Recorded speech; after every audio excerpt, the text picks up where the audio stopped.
And we're live. Welcome back to yet another episode of I almost called us the Sci-Fi Shenanigan. You'd think after 3 years I'd get the new title right. But welcome back to another episode of the Blasters and Blades podcast.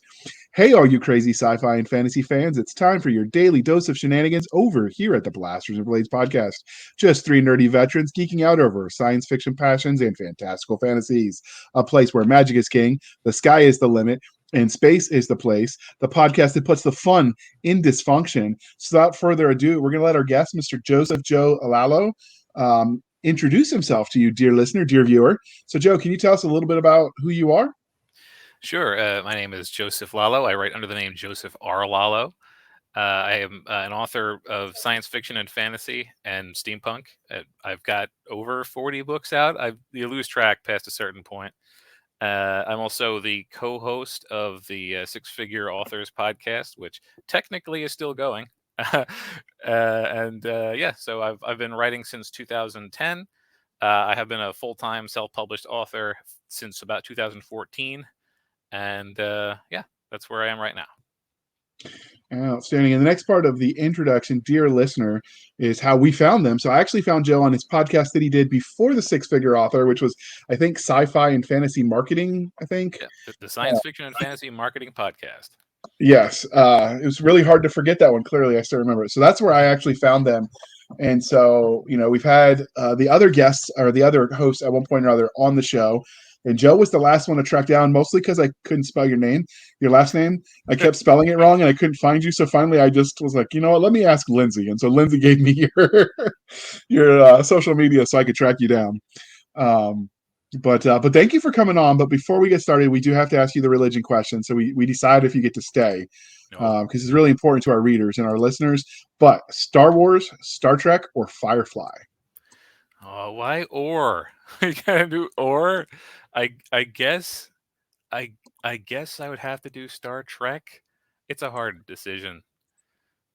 So we do have some that'll say all of the above. I'm non-denominational. We'll have some that'll like none of those. They all suck. I pick, I don't know, Doctor Who. So there is no wrong answer. Okay. But those are the three most iconic, in my opinion. Well, yeah, I would have to agree. So, all right. And because we're polytheistic, Game of Thrones, The Wheel of Time, or Willow?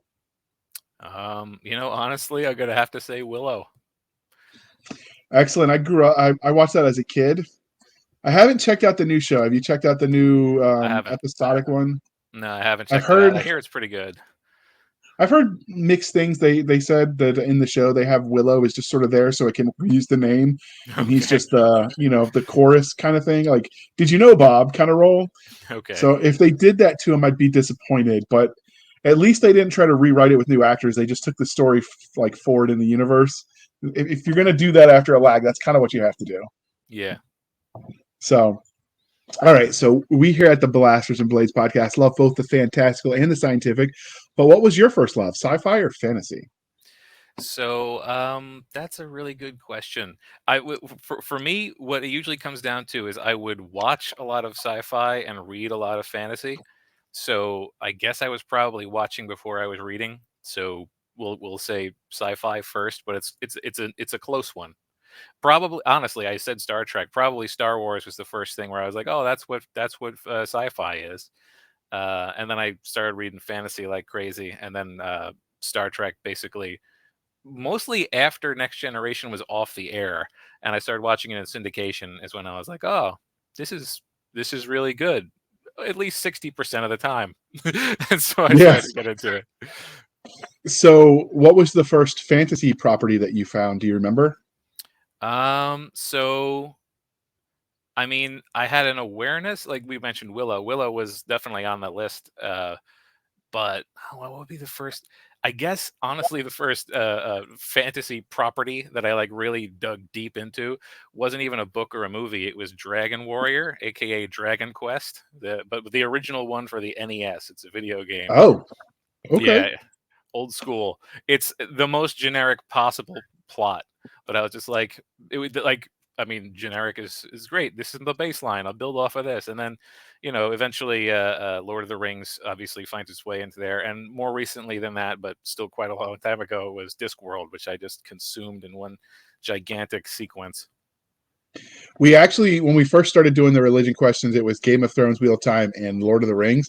But we had to change Lord of the Rings out because it just wasn't fair. Everyone picked that one because it Yeah, was sort of the foundational. yeah, exactly. And so I've got to find something equally as iconic as Wheel of Time and Game of Thrones. I just haven't found it yet. So we just keep mixing it up. Um, so what the game, like, was that something you sort of organically found when you were playing on that NES, or was that something that your friend recommended? Like, how did you say, hey, out of all the games out there, I want to play this fantasy one? So, I didn't have a whole lot of. We had, well, the NES. We're talking like the late '80s when this is coming out. I didn't have any control over what I was going to get. Probably my older brother is the one who chose that game, and it was like one of Okay. three games we had. So I just kept on. I was terrible at it because in the late '80s I was like in single digits age. I probably didn't beat the game until I was like 9. But so like I would just play it over and over and over again, and I was just like, it was like I learned it by rote that, like, okay, so there will be a knight, and the knight is a descendant, and the knight will rescue a princess because he was sent there by a king. And like I was like learning it like it was the commandments. And then I had friends in grammar school who, like, I didn't know there were sequels. Like, there's 11 of these games now or more, I think. Like, Wow. so like he was like, "Oh, you played Dragon Warrior? Did you play Dragon Warrior 4?" And I was like, "There's 3 other games?" And he's like, "Yeah, 4 is really good." And then so we stayed in. I played a lot more of those games. Nice. Have you gone back and played them as an adult? Did they age? I have gone back and played number 1 and number 4 over again. They, like, talk about like foundational. Like, Dragon Warrior 1 is the absolute simplest possible JRPG. Like, it's like baby's first JRPG. It's still pretty good. Dragon Warrior 4 was actually amazing at how well it held up, for considering, again, it's an NES game. It's enormously long for an 8-bit game. And then I just more recently I played Dragon Warrior 11, which is like a modern game, and it's just as fun and weird because it's so clearly trying to, like, reference back to its own history. Like, there are submissions in that game that are 8-bit. You just go back to an earlier game's art style. So, yeah, it holds up remarkably well for me. I mean, I'm sure it's a matter of taste. So that is something you have to do if you want to write in an existing property. You kind of have to like what came before it. And when they don't, fans like revolt. You're seeing some of that with Star Wars. It's almost like some of the writers didn't like the source material. So I think it's, when they honor what came first, I think that's always a good thing. Yeah, absolutely. Like that nostalgia. So did you ever get into like Skyrim, if you like the fantasy RPGs? I played Skyrim. I played Oblivion. Oh yeah, yeah, I remember that. Play, well, it was Morrowind was on the regular Morrowind. Yeah, Xbox. Morrowind was my first one, and then I played Oblivion and Skyrim. The I I put a had to lot of go to an hours into intervention. those. Me Hmm? too. I had to go to intervention in a 12-step group, and like I was just getting sucked in. Skyrim, man, those evil Nords. But so when you think about speculative fiction writ large, which is the umbrella that covers fantasy, sci-fi, horror, all of the things, what is it about that sort of umbrella group of genres that you love so much? What I love is, like, you're learning an entirely new world every time. Like, there's just new rules that you get to learn about. And, like, as a person who, like, likes to take in something and, like, well, what would I have done with that? It's like you get a whole new play set every time you dig into a new sci-fi or fantasy setting. I feel like contemporary, like, a lot of genres, you're constrained by either the contemporary world or just reality in general. But, like, there's no such constraints on speculative fiction. And like, I like them for different reasons. Like, sci-fi is really fun watching how somebody tries to grapple with, well, how do we close the gap between science as it exists now and science as we want it to be without making it such a jump that it seems like magic. And then magic, I enjoy for the fantasy, because you get to just completely write it from scratch, and just however you want it to be is the way it is. So just the sheer variety and like the amount of imagination you can showcase in speculative fiction is what makes it my favorite set of genres. Okay. So transitioning from the the writing side, how did your love of the genre, the games, the movies, the books, how did that transition into you writing your own stories in this space? So again, we're gonna go back to Dragon Warrior for this one. My friends and I all really enjoyed the game, and we did what I guess now. I mean, like we would just called it playing adventures, but now you might call it role. I guess it's role play. We didn't wear costumes. It wasn't live action role play or whatever. We weren't LARPing, but we were like improvising stories within the I was about to say the Book of Deacon. That's my setting within the Dragon Warrior setting.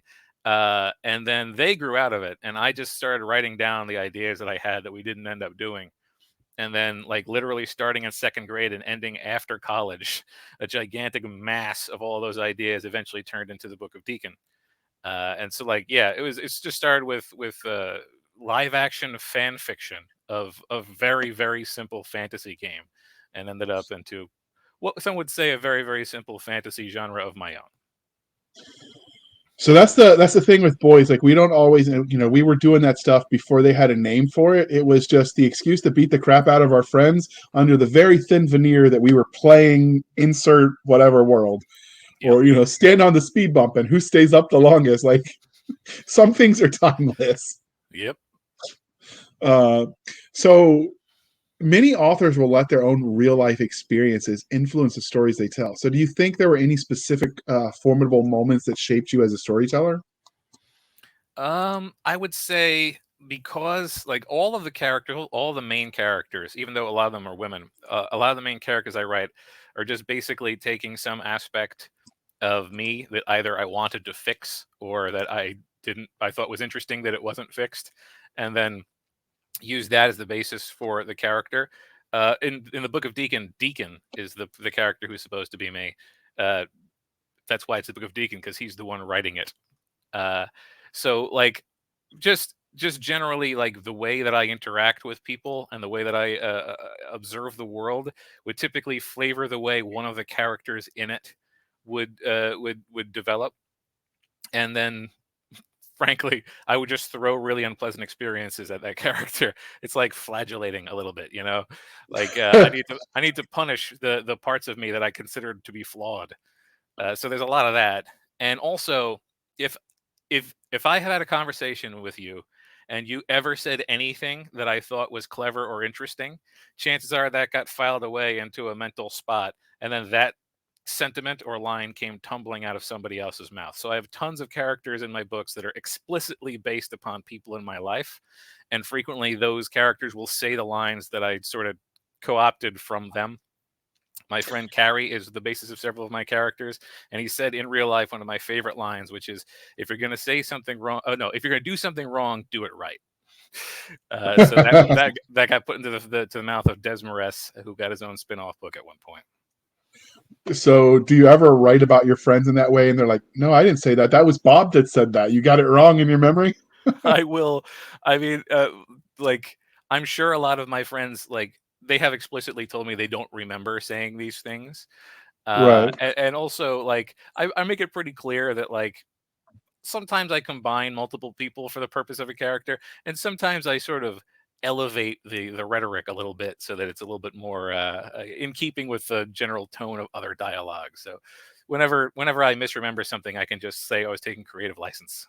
So that's one of the things I learned writing is sometimes like fiction, like there's the bounds of what people will accept.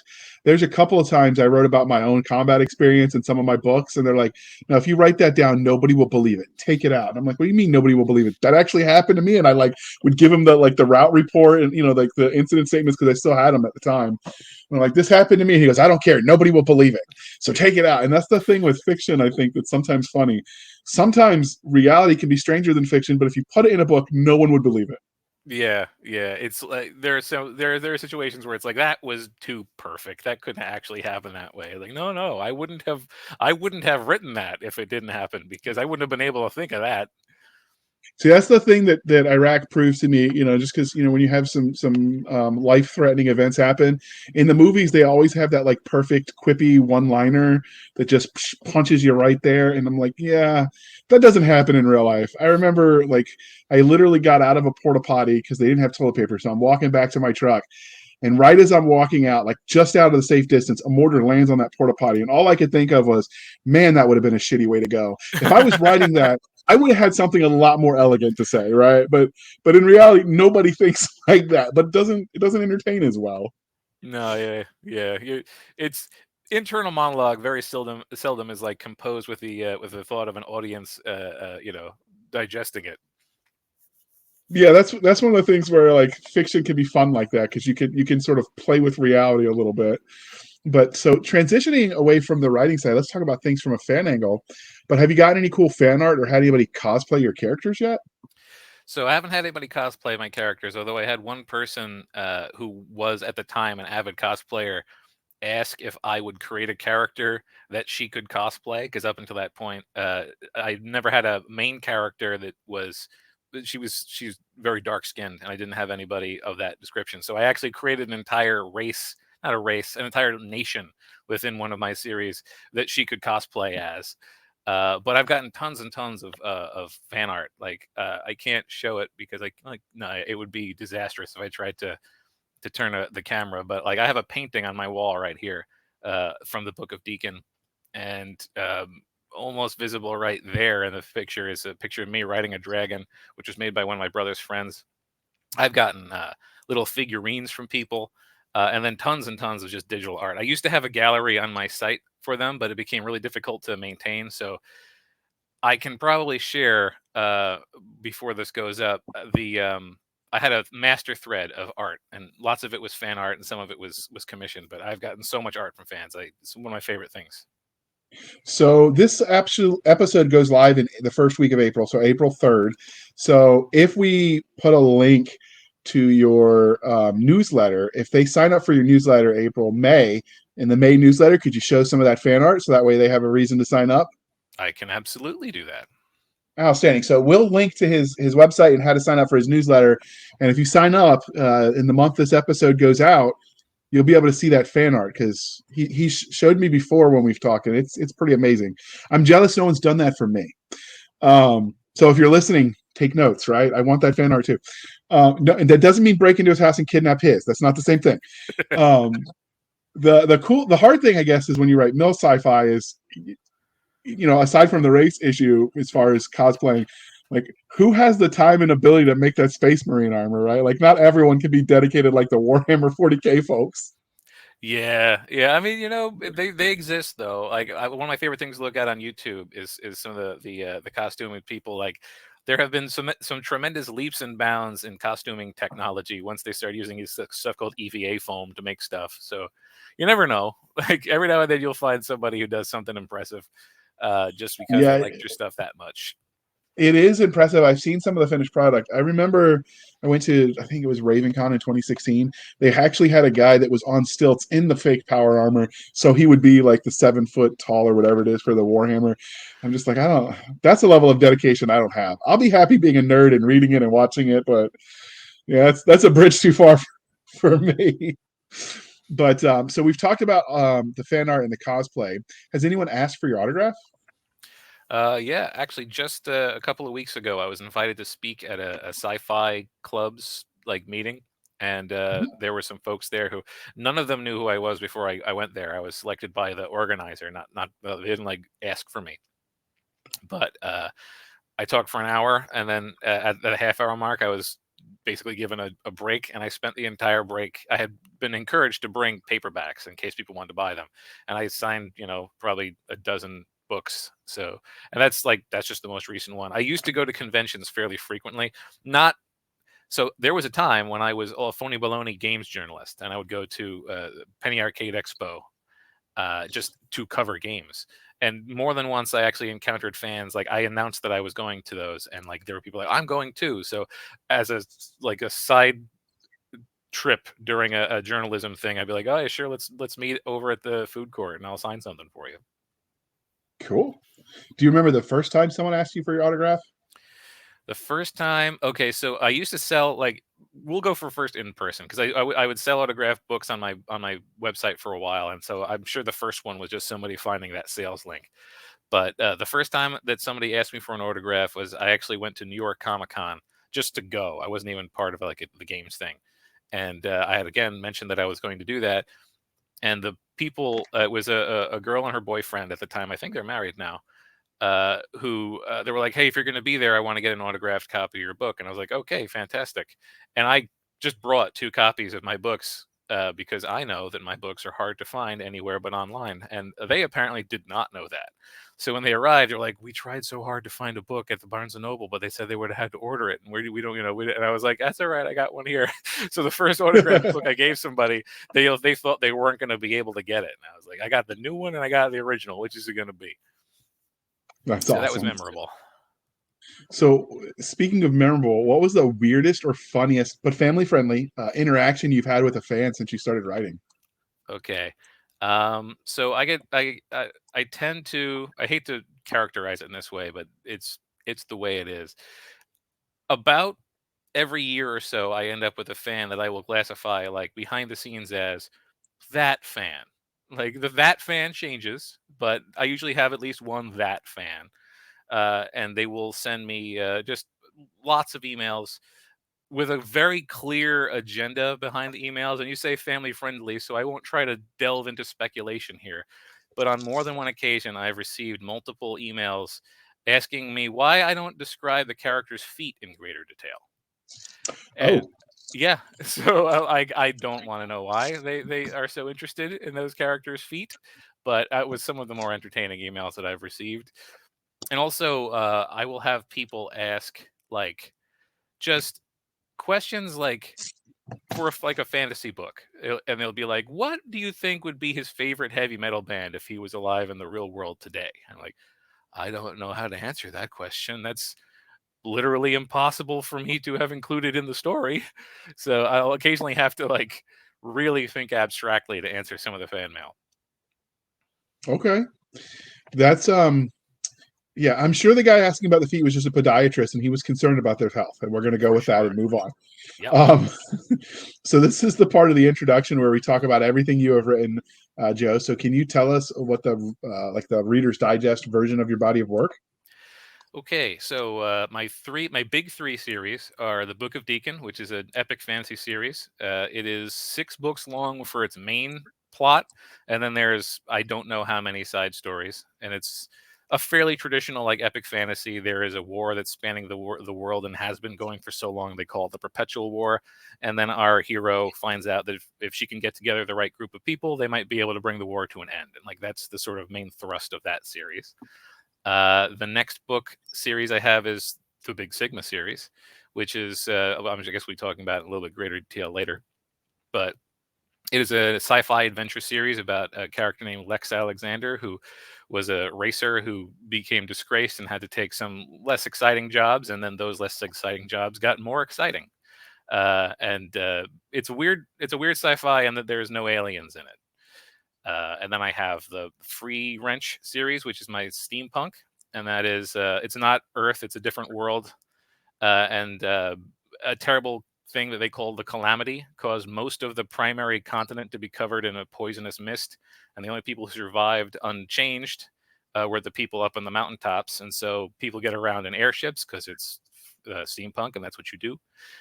People who were still in the mist turned into an entirely different type of person called a fug person or fug folk or fuggers if you don't like them. And Okay. then our main character is somebody who's from one of the only island chains that was untouched by the calamity, who has to venture into the affected part of the world because they may have a cure for a disease that her mom has, and then it becomes sort of this ensemble airship cast for the rest of the series. So those are like the big three, but there's lots more because I have Shards of Shadow, which is a urban fantasy taking place in Philadelphia, where there exist creatures that can pull your shadow off and take their place. I have got the infamous Pizza Dragon book, which is called Strictophus, and it's about a pizza oven that is also a dragon. I have got the other eight, That which is still about makes me smile. that yeah. that idea. I might be re-releasing it because I, at the very least, should call it Pizza Dragon since that's what I call it when I talk about it.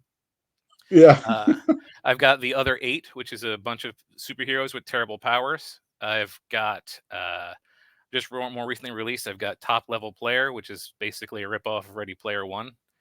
I its working title was Rip Off Player One, and I'm sure I have more, but I just well, that's enough. Yeah, and of course we'll link to all of his social media so you can find all of his books.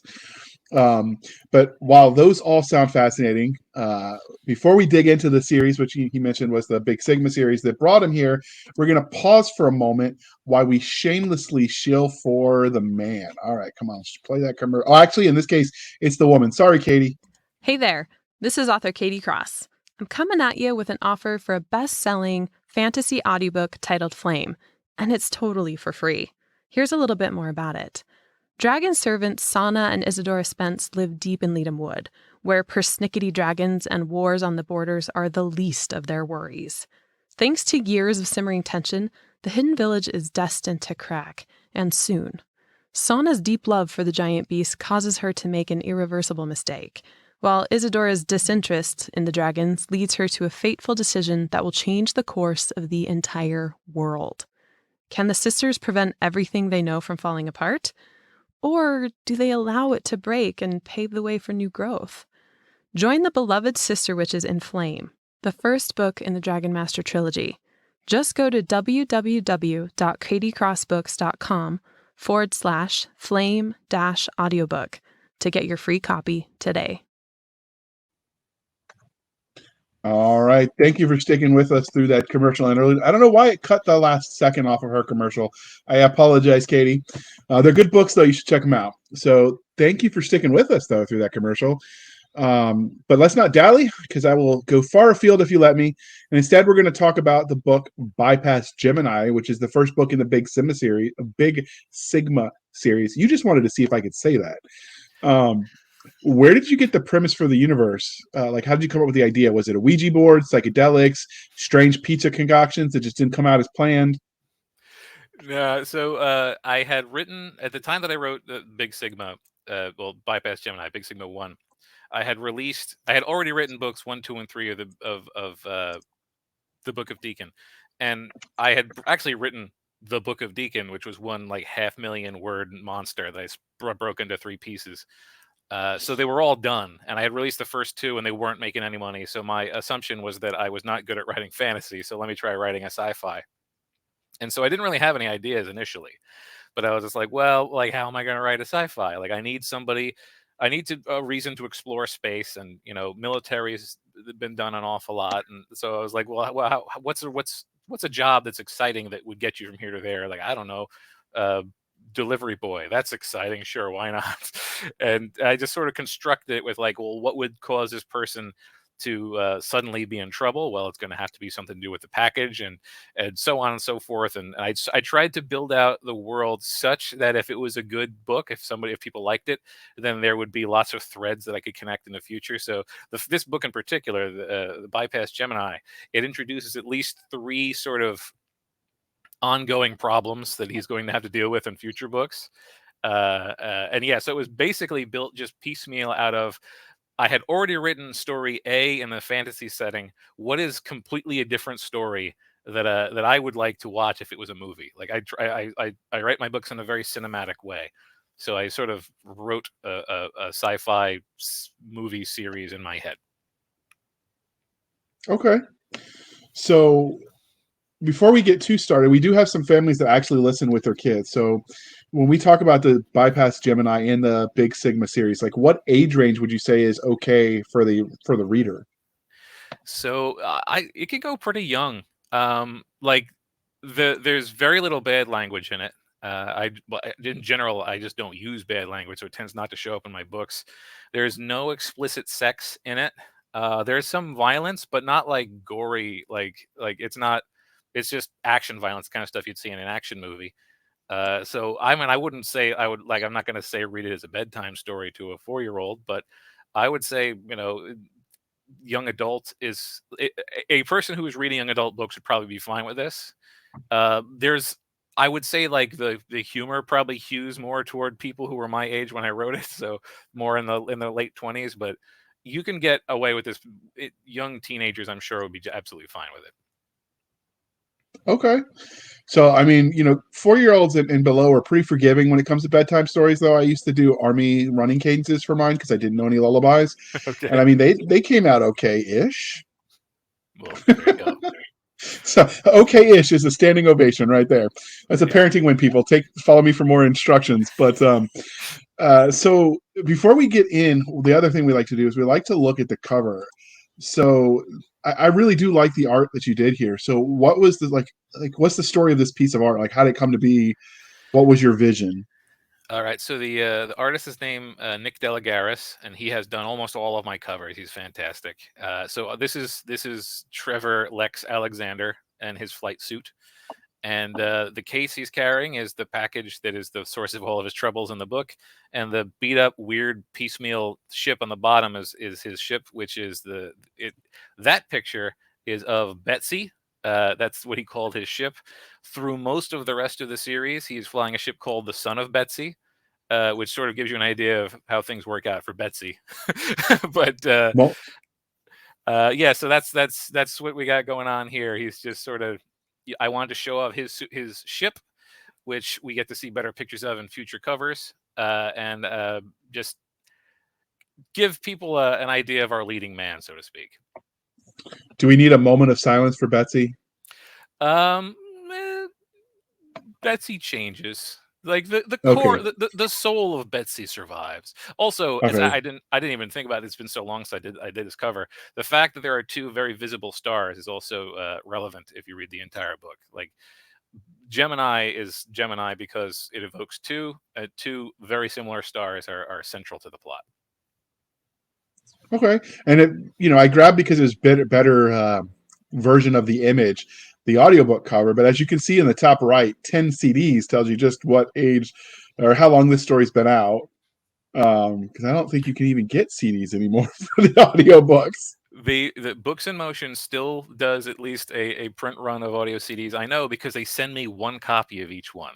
So I have as recently as last month I have received a 14 CD copy of one of my more recent, didn't list it before, the second epic fantasy series I wrote, which is called the Greater Land Saga. So CDs amazingly still being used.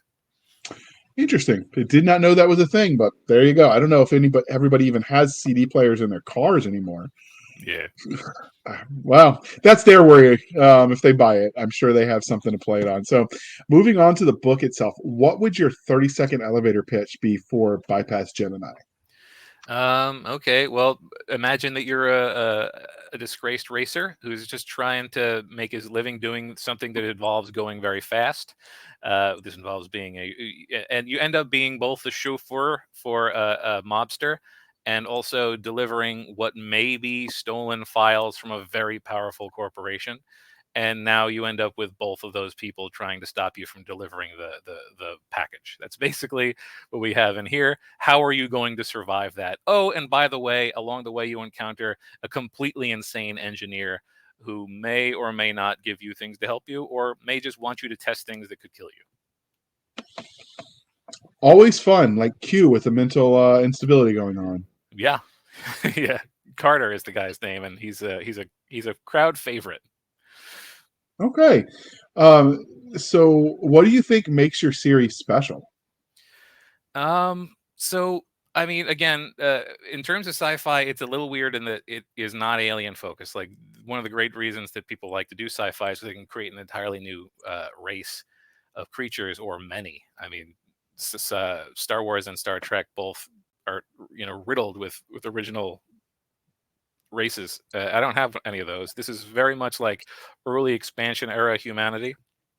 So it allows me to be a little bit more contemporary, like the idea being that we put all of our resources into populating other planets, and so far technology isn't ridiculously overboard compared to what we have already. Like we have very casual space travel. There's mechanisms within the story that allow faster than light travel very easily, but the characters are a lot more uh, I don't know, relatable in terms of their motivations. Like money is still a factor, and there are pop culture references. Like there are some things that are references to modern day pop culture that most of the people don't get because it's 400 years in the past for them, but the people making the jokes still think they're funny. So there's a type of creature that is not an alien; it is a genetic creation called a funk that is a cross between a fox and a skunk. Oh, And its name is Soulby, which is short for soul brother. So it's a funk soul brother. And I like it. the collective noun for funks is a parliament. So like, there's lots of little things in there that like I wouldn't be doing in a wholly original setting. So that's sort of fun too, to be able to connect it to the modern era in that way. And I don't know. I feel like my characters are pretty good. I try to do a good job with my characters too. So, do you create pop culture, since we mentioned it, in this universe that is contemporary, so you can sort of mix it up a little bit? Yeah, there's like bands. There's modern bands in it. The one's called Death Zone Dumpster.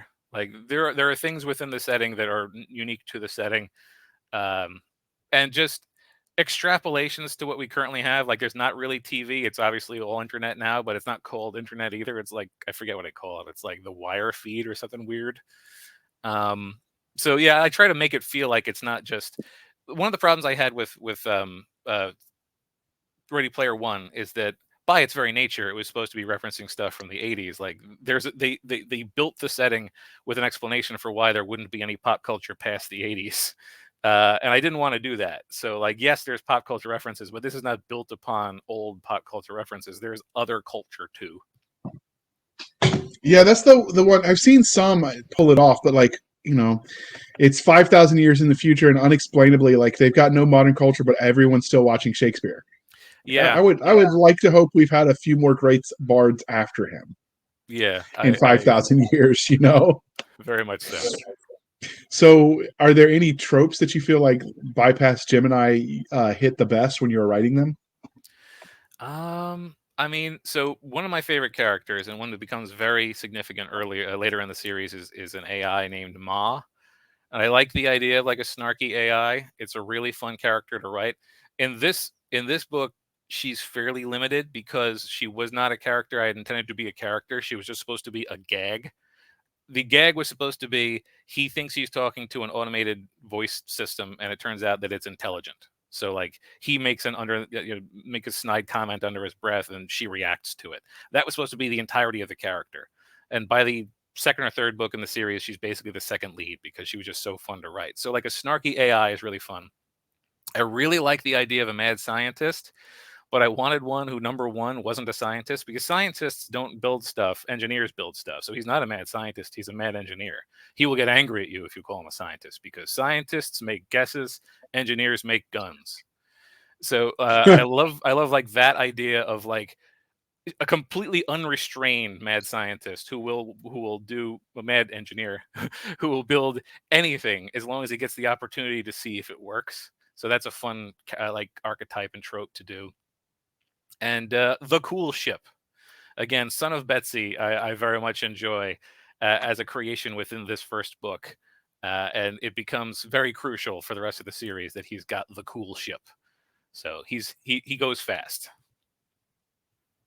Okay.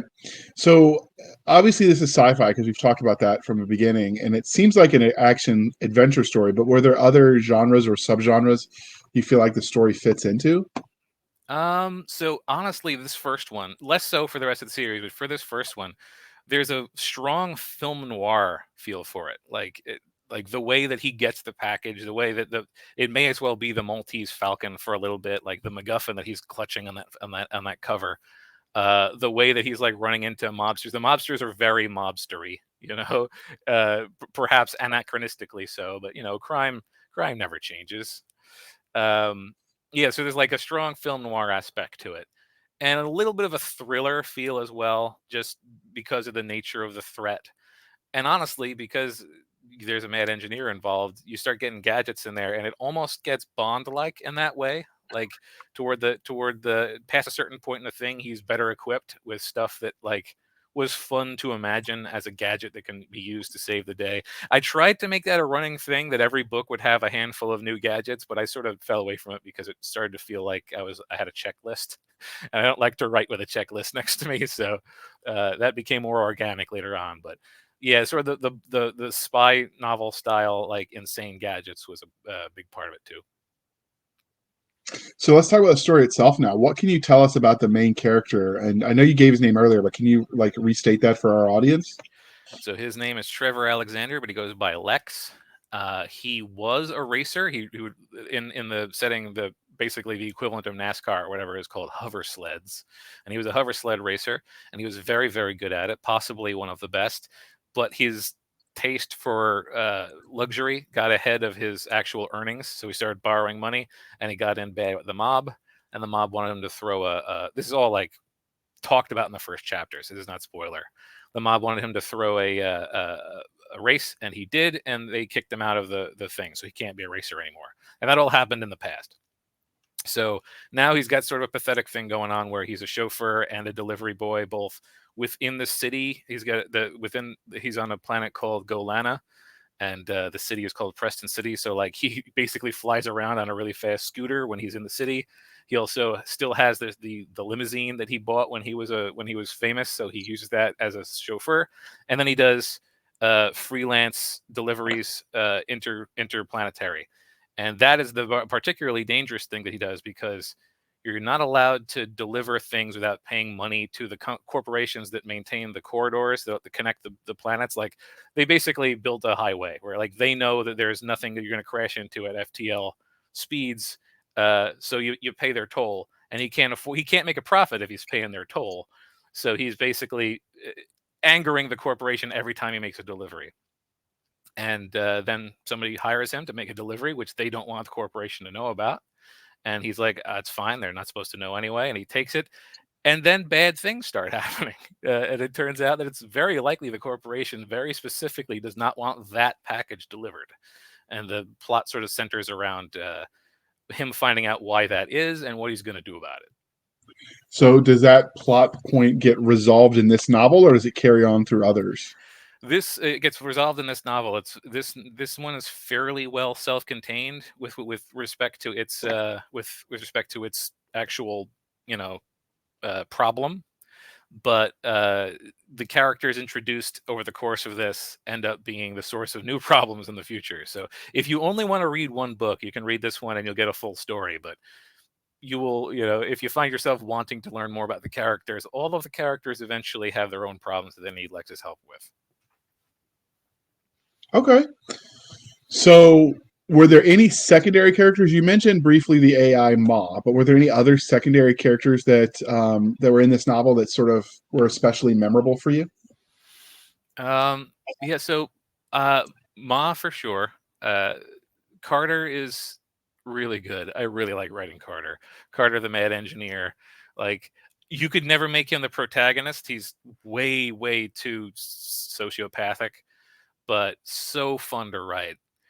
And then like there aren't a huge number. Like the monster's name is Diamond Nick Patel. He's fun, but not really like carry the story on his own. Honestly, the second book in the series, which is called Unstable Prototypes, that introduces a lot more side characters. I end up having a lot of fun with. There's mercenaries in that one. So mostly, I think that the side characters that have the best memorable, the most memorable are Carter and Ma. There's also Lex has a estranged girlfriend named Michelle, who I didn't think was particularly bad. I enjoyed writing Michelle. Michelle is the only only character in any of my books that I've had people explicitly tell me they don't like. So I guess if you read it and like she's not a huge part of the story, but if you read it and don't particularly like her, good news. Some people agree with you. Bad news. She's in a lot of the books. So why didn't they like her? So she has good reason, but when she found out that he was in with the mob, she dumped him pretty soundly, and he remained beat up about it for a long time. And so lots of readers who really like Lex and really like, they want to root for him. She comes off as fairly antagonistic, and particularly later in the series when her role starts getting bigger, friction continues. It turns out they're probably not a very good couple. Okay. But you got to have someone to serve that role sometimes. Yep. So obviously the corporations, if not evil bad guy, they're at least the antagonist at some level. But were there any other bad guys in the mob, as you mentioned? Were there any other bad guys that Lex has to face in this series, or So specifically this book? with specifically, so specifically in this book, it's the corporation, I would say, is our main antagonist. Honestly, when it all comes down to it, the mobster is a pretty nice guy. When it comes Did to they pay you to say that? No, I assure you, He's just a sanitation engineer, people. He doesn't know why you're getting so bent out of shape. He's in construction. It's fine. But later in the series, we start to get, there's a type of there's a thing called the Gen Mech, which I'm not even going to tell you what it is, but it's very important and sort of scary. There are other mobsters which are much less nice of guys that are a problem, and also there's a set of terrorists called neo-Luddites, which are very interested, contrary to what their name would suggest, they're very interested in replacing current technology with better technology. Which, okay. in order to replace current technology, you have to destroy it. So that's what they feel anyway. So the neo-Luddites as a group become a big problem over the course of the thing, where they're trying to drastically damage modern technology so that new technology can replace it. The funny thing is there was a construction in New York City, and it was probably a body dumped by the mob, but just strangely, a body happened to be found in the foundation in the cement of one of the buildings when they were doing repair. And as they're digging this body out to do the repair, they find one of those old Nokia flip phones. And no lie, they plug it in and it still works after being buried in construction in 20 years. That's fantastic. I mean, yeah, you've almost got to find a version of that to put in a modern story, because I mean, if you got a modern Apple phone, that thing is dead. Like they're not calling that back. For sure. So that brings me up. The reason I mentioned that is with technology, there's two approaches to writing technology in sci-fi. They make it rugged and durable because you're taking it to vacuums of space and in uncharted wilderness, etc. Or you got the glass jaw kind of technology, like an Apple phone. You look at it funny and the screen's going to crack. Please don't sue me, Apple. Other smartphones do the same thing. So what was your approach when you were designing this technology, or did you mix the two? So I mixed the two. Basically, the implication is like there's consumer grade technology still, and there is like professional grade technology. Like the equivalent of a cell phone or like a smartphone within this is called a slide pad. And there's actually there's a lot of jokes sort of implying that the trajectory of consumer electronics continued. Like it's still basically the form factor of a smartphone. And I make a gag about how like we tried doing installed chips in our heads, but they still have updated them every 6 months, and nobody wants to have a major surgery every 6 months to replace their chip.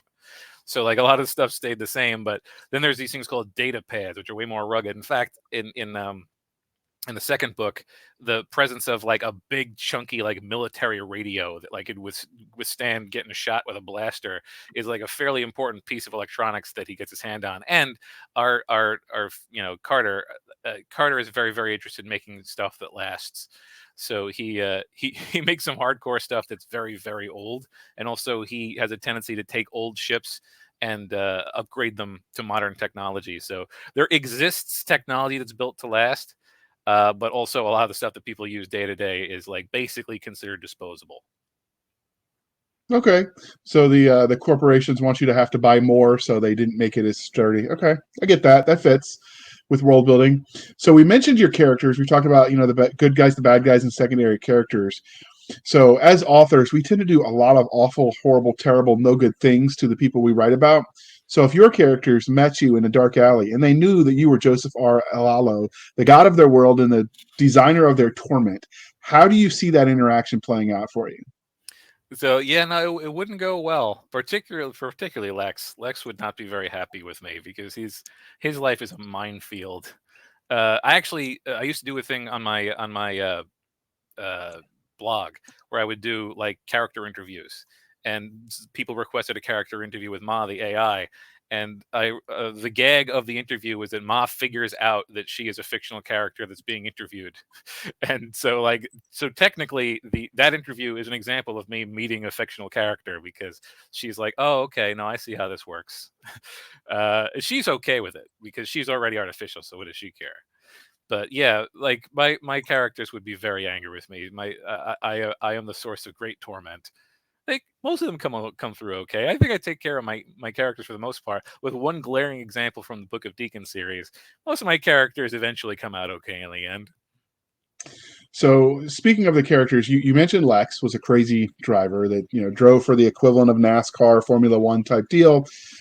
If he had a either a car now or one of the vehicles he would have driven in the world, dealer's choice, if he was driving, would you get in the passenger seat with him or would you pass?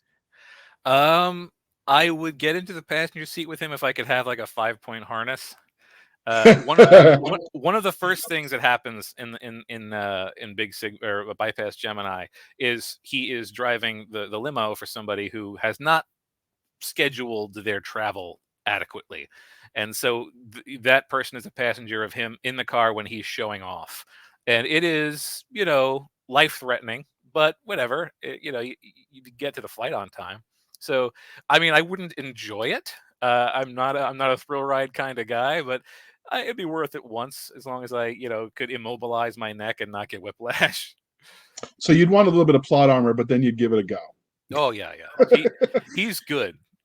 He's, again, talking about archetypes. Like, he's the guy who might be precognizant in his ability to drive his vehicles. Like, he's the idea of being with these corridors is that they're the only known safe way to get from A to B, and he doesn't use them. So he's got something Wow. going on where he's able to get he gets there safe. So Have you plot seen armor is worth it.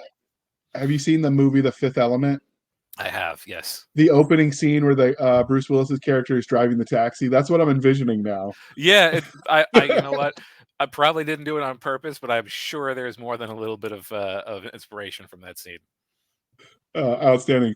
And since we've been talking about characters, do you have a favorite character archetype when you write your books? Yeah, I mean, I like the character who is the best at a thing. Like, I really, really enjoy a character who's just like the expert. And occasionally that can come off as a Mary Sue or a Gary Stu. I typically just say Mary Sue for characters of both genders. So I try to make sure that that thing is not like unstoppable. Like, being a good racer, being good at flying a ship, extremely useful, cannot be used to solve all the problems. So you just write a story where problems that they can't be solved by flying fast show up every now and then. But I just really love a story where, like, this person is the unquestioned master at their chosen field. Like in Free Ranch, Nita Grouse, the main character, is an extremely talented mechanic, and in this, he's a great pilot. Miranda from Book of Deacon is an incredibly skilled wizard, and I just sort of always find myself using that same archetype, where you just give our main character the reason that they are embarking on this quest is because they have this one thing that they're just so good at, and I just always enjoy that. Okay. So now we're gonna take a sneak peek behind the curtain and see how the sausage was made. So, were there any cool scenes or ideas that you had to cut from Bypass Gemini that would be entertaining to our listeners and viewers, even if you used them later or didn't or might use them in the future? So yeah, again, when we talk about Carter making inventions, um, I came up with a gigantic list of inventions for Carter to use, and a lot of them ended up getting used later on. But like, uh, what's a good example? I should have actually written it down before I started, but like, basically, he's a mad engineer who desperately wants. He doesn't care if he has the idea. He wants to be able to test it. And there's a section in his laboratory that's called like the Hall of Rejects, where it's like technology that he could never quite get to work. And there are probably, I don't know, there's probably a full notepad somewhere in my house that's like things that are in the Hall of Rejects that either I felt like it was too dangerous for him to use, or just it would have made the story too easy if it was a thing that worked. And the only hints you get in the story, he has an end user agreement that you have to sign if you're going to be testing stuff for him. And some of the things on that are like, you will not, find me culpable if there's a gray goo scenario, or a red goo scenario, or tectonic reversal, and like, what are these things? And they're not mentioned later, but like, I have whole scenes where like I establish what the red goo scenario is. Is it known what a gray goo scenario is? No. Okay. Gray goo is when there is self-replicating machines that turn an entire planet or an entire whatever into more of those self-replicating machines, until every piece of matter that's available to them has been turned into more self-replicating machines. So that's a gray goo scenario. The red goo scenario is where that only happens to living things.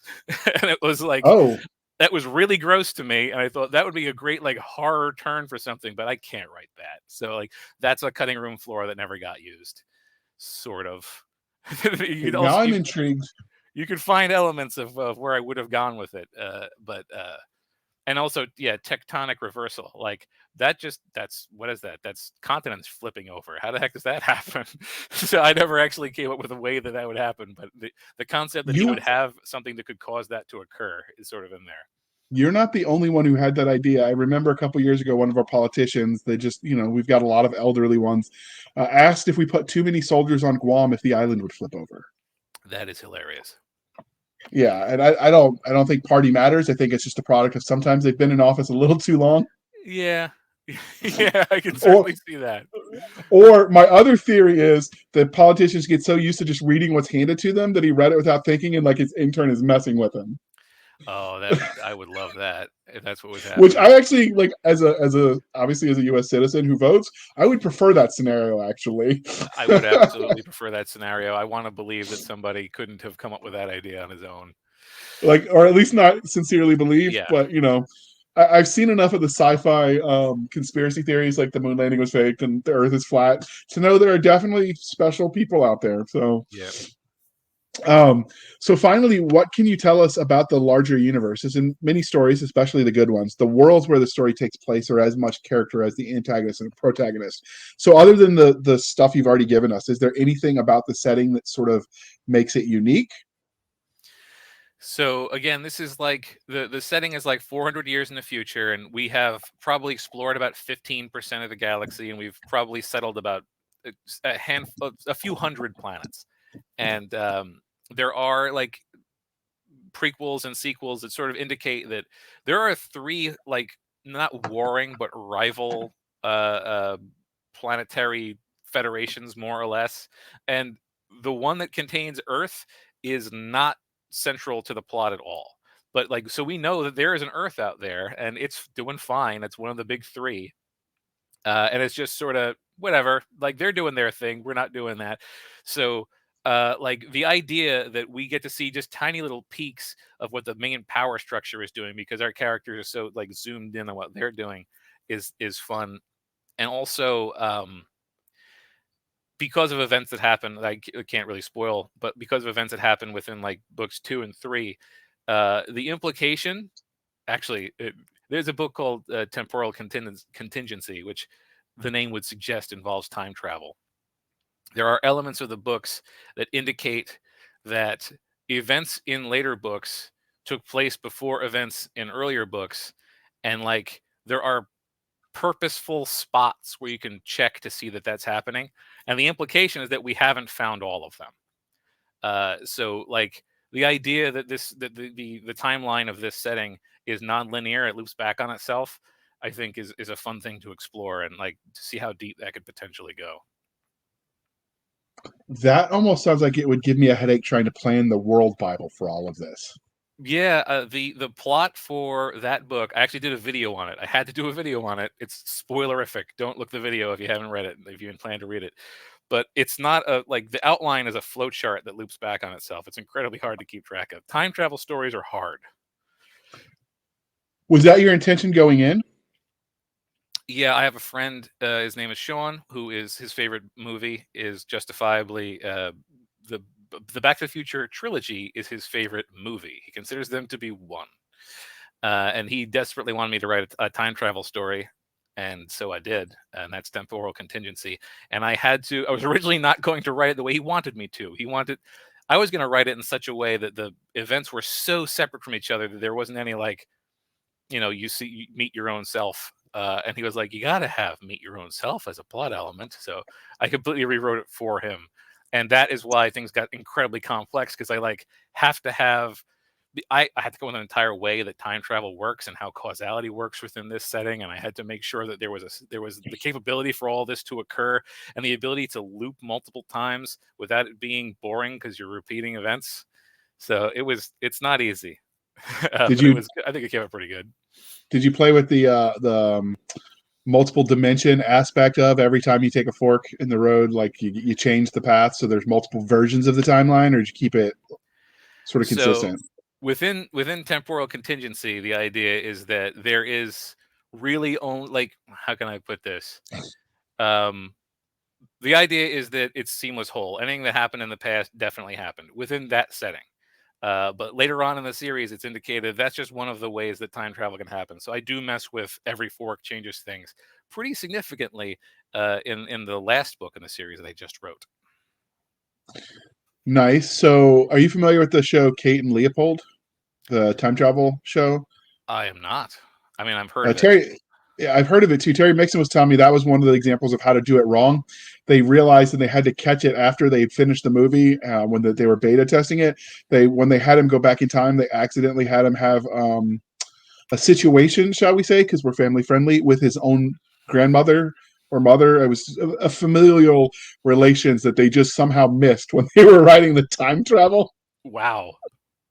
So that's and Back to the Future did that too, where like he meets his mom at the dance. Yeah. So it's one of the tropes almost that I don't know. It'd be cool to see a new version of that. Yeah, yeah, yeah. So I do it both ways. I do it like the plot of temporal contingency sort of makes the assumption that there is only one way that it can go, and then the plot that I work from after that indicates that through other means it can go any which way that you need it to go. Okay, so Bypass Gemini is clearly part of a series. We've talked about that throughout the episode. There are currently 6 books out in the series, according to Amazon. But is their story done? Is there more in this universe or this specific series? So I had intended there to be 6 main series books and a couple of spin-offs. And then I started to talking about like things that were on the cutting room floor. I started having ideas that were a little too off the wall that I ended up not using for earlier books. And I thought, well, if I give these their little like self-contained aspect of like I want to write a serial where I took a bunch of those ideas and then used them all for like individual isolated things. So the plan was for me to write a sort of an unofficial 7th book that was just going to be called Quantum Shift, and it would be done in episodes. And then NaNoWriMo last year came along, and I didn't have a better idea for NaNoWriMo, so I just made all of the episodes at once. And so now there's just a 7th book called Quantum Shift. It's not out yet. I just got the cover 2 days ago, so I'll probably be putting it up for pre-order soon. But yeah, Quantum Shift is going to be the 7th book in the series, and it is about well, apparently you can break time. Basically, is the elevator pitch for that one. What if you broke time? Okay, so you've talked a little bit about all the various tech throughout this interview that you put up and created for this world, including some that the Hall of Broken Misfit Toys. Of all that technology that you created in the Big Sigma universe, which would you want for your daily use? I mean, it'd be nice to say something like, the faster than light travel, and I was going to say there are no transports. There are transporters eventually, but honestly, and I wax poetic about it in the first book, there is the equivalent of Wi-Fi routers, but it's just to charge your phone, and like they're everywhere, so you never have to charge your phone. Everything is wirelessly charged all the time. And I just wish that was just the way it is. Just like the act of existing near a device, make sure that everything I've got is topped off all the time. That would be my favorite thing. Okay, so on the one hand, the army in me says you always have everything topped off because you never know when you're going to need it, and stuff could just go down at any moment. The flip side of that is I know with modern technologies and batteries, it's bad to not drain them and then refill them and drain them and refill them. So yeah, that's a cool. We'll assume You're that it's playing with a companion both sides of invention. my mind. So how would you use and abuse that FTL tech? Well, I mean, so there's a couple of things. I often think about how, like, if the ship can travel faster than the speed of light, but light can't, like light can only travel the speed of light definitionally. Like, I do like the idea. I think this actually happened in a Guardians of the Galaxy comic book where uh, you just go far enough away that the original broadcast of something is still propagating out. So, like, oh, I missed that episode of the show. Let me just go faster than the speed of light so that the radio waves are a week away, and then just witness it live. Like, that sort of thing is like a weird little thing you could do. I've often thought about how, like, if you were to travel faster than the speed of light and then look through a telescope, you'd be looking directly into the past, which is an interesting thought. Um, and then just, I mean, capitalism wise, just find a planet that's got a lot of a resource that we need and go there and get it. Yep, that would be a good way to do it. So you've mentioned that your this Big Sigma series does not have aliens in it or fantastical creatures, but you've clearly written other series that do. So, moving past just the Big Sigma universe, when you go about creating these aliens and magical creatures and whatnot, how do you create them? Do you let your nightmares inspire you, Mother Nature? Do you take folklore? How do you go about creating these fictional beings that you write about? So I definitely call a lot on folklore and like established fantasy tropes for a lot of my fantasy stuff. There are, by the way, eventually exotic creatures within Big Sigma 7. Big Sigma 7 finally gets to play with some creatures that are not of human origin, and they fall into the same list of the answer I'm about to give here. I like to look at sort of either what's something I haven't seen anybody do yet, and try to figure out just a cool thing to do with it, or what's a thing I've seen somebody do, but I've never seen them do this with it. So, like, I have written a short story that was under the working title "Fat Unicorn," and it's about a fat unicorn. And one of the things about it is, like, this is a big, heavy animal with a spike on its head. This is a formidable warrior. Sure, it's cute, but also I don't want 2 tons of meat with a pointy part charging at me. So, like, I try to look at the aspects of a fantasy creature that other people haven't messed with. And with the newer epic fantasy, which is the Greater Land Saga, there's the concept of greater and lesser creature, like greater and lesser fantasy creatures. So, like, the greater dragon is the dragon we think of as dragons, and the lesser dragon is these weird flocking little lizard things. And the lesser unicorn is basically a goat, but weirdly smart and stupidly strong. So I like to do variations on things. And, like, when I start to invent like a sci-fi creature or something like that, I just think about, like, I read a lot of nonfiction, and a lot of nonfiction talking about like the way creatures would develop is there might be little green men, but they're not green men. Like, they're not. The only thing we know for sure is they're almost certainly not men. They're going to look something way different from us.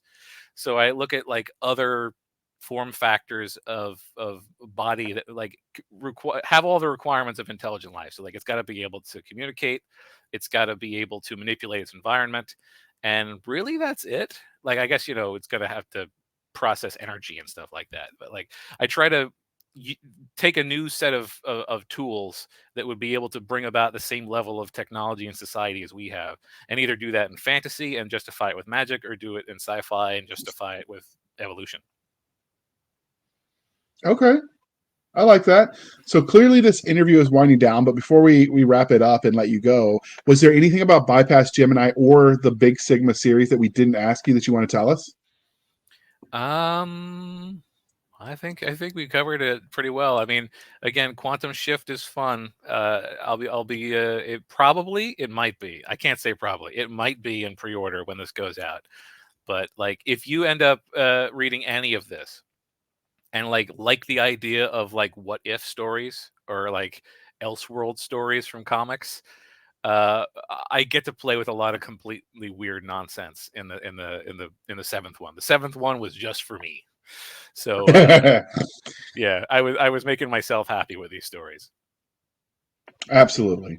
So before we let you go, dear listener, this is the part where we harken back to our origins and we remind you to please be kind and speak your mind on the reviewing platforms. Your reviews help the right readers find the right books.